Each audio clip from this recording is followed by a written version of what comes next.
Welcome to the Brewmaster Series, where brewers from around the world share the incredible stories behind their journey, the challenges they've conquered, and the brews that define them today. Raw insights, bold creations, straight from the source. Cheers. Okay, Mitch, would you first tell me your name and what your actual business is at the moment? Okay. My name is Mitch Steele. I'm the brewmaster at Realm Brewing Co. We have 6 locations in the southeast United States. What brought you to brewing? I mean, you pursued a long career. How did it all get started? So I got started when I was a student at the University of California at Davis, and they had a winemaking program, and I started taking classes in that program and then found out there was also a brewing science program as well. I was a big beer fan going into college, and the idea of making beer and making wine was something that was really attractive to me because it's a combination of art and science, and I was very scientifically oriented but didn't really know how to apply that, and the beer was... So it was really a professional and not such the way that most people do it. Okay, I started out as a home brewer, but you started out as more as a brewing scientist. I did, although I did start home brewing when I was in college as well. So, I kind of did both, yeah. And then you started working for a big company. Well, I started with a small brew pub in California, in the South Bay area of California, and it was a little brew pub in the town of Hollister. You're an expert on IPAs. Was IPA the first beer style that you brewed? No, the first beer style I brewed was a pale ale, and that was because that was what was available from a homebrew shop, and I got the recipe there and did that.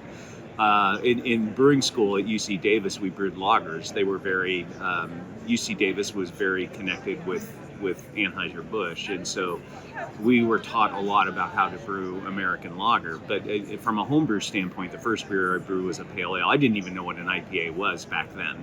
This was in the early 1980s, and I didn't have or taste an IPA until the late 80s.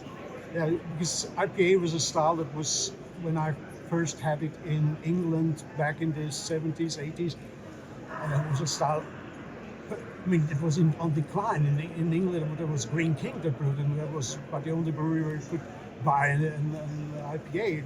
That's changed dramatically once the Americans started brewing it. It sure has. I remember trying that, the first IPA, and I think it might have been the Rubicon Brewery in Sacramento that had the IPA, but just the explosion of hops in that beer was something that I just immediately fell in love with. But I didn't know what IPA was back when I was starting out. And then you wrote a book about it. Yeah, yeah. It's interesting. It's always, from that point on, it's been my favorite style of beer. But it took a while before I actually got to start brewing them professionally. What's your newest baby? I mean, what's the newest beer you brewed?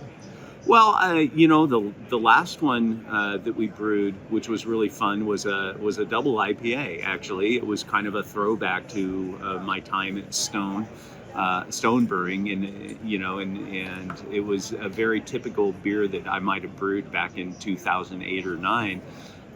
And we did it as a collaboration beer with another brewery, Pontoon Brewing in Georgia, and it came out really great. And it was just kind of a fun, nostalgic look back at that style, because I don't get to brew those much anymore. Is there one big mistake you made, a beer that you that went really wrong? But is there any beer related mistake was, I won't do that again?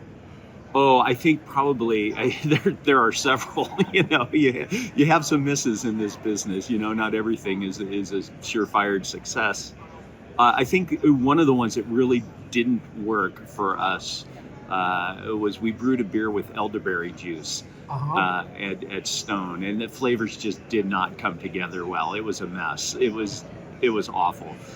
It was a neat idea. We were having fun with the idea. We kind of played around. And you get an extreme dark color? Yes, it did. And it tasted like medicine. Yeah. It was really, like what you take to prevent a cold, the elderberry juice. It was way too much of that flavor, and it just didn't work.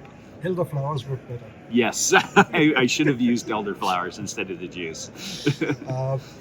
If you think of homebrewing, you started some homebrewing yourself, but what are the things that a homebrewer should avoid? What should a homebrewer focus on, and what should a homebrewer not do?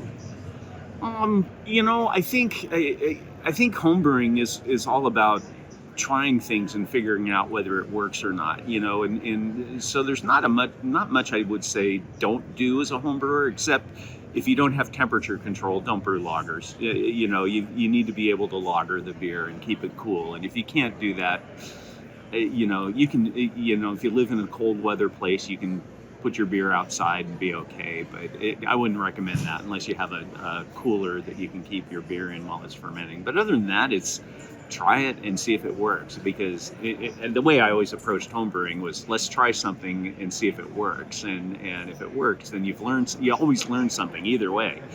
And avoid elderberries. Avoid elderberries, yeah, especially elderberry juice. Okay, thank you very much. Oh, you're quite welcome.